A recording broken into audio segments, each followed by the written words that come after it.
Como ser bom piloto no aeromodelismo? João Maurício, instrutor de aeromodelismo.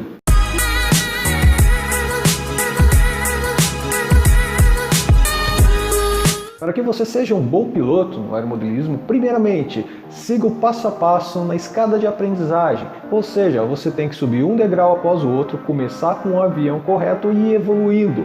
Dá o tempo ao tempo em cada avião para que as habilidades vá se enraizando em você. Procure adquirir aviões treinadores asa alta. Lembre-se, nem todo asa alta é um avião treinador.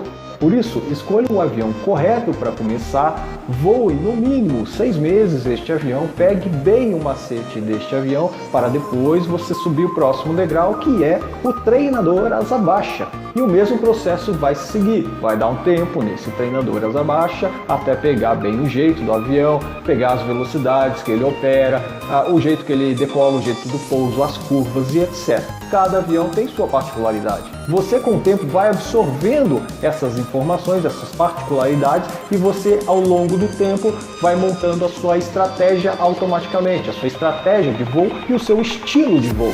Além de, ao longo do tempo, com a experiência, você vai desenvolvendo técnicas para sair ou evitar situações críticas que podem levar à queda do seu aeromodelo.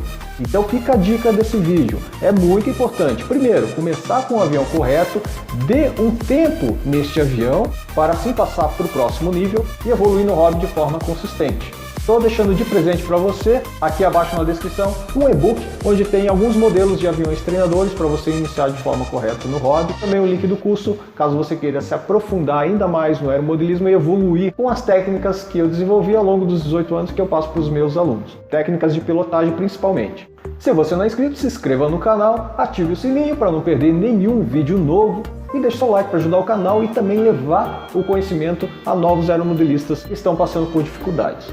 Agradeço a sua presença, claro, em nosso canal. E nos vemos no próximo vídeo. Até lá!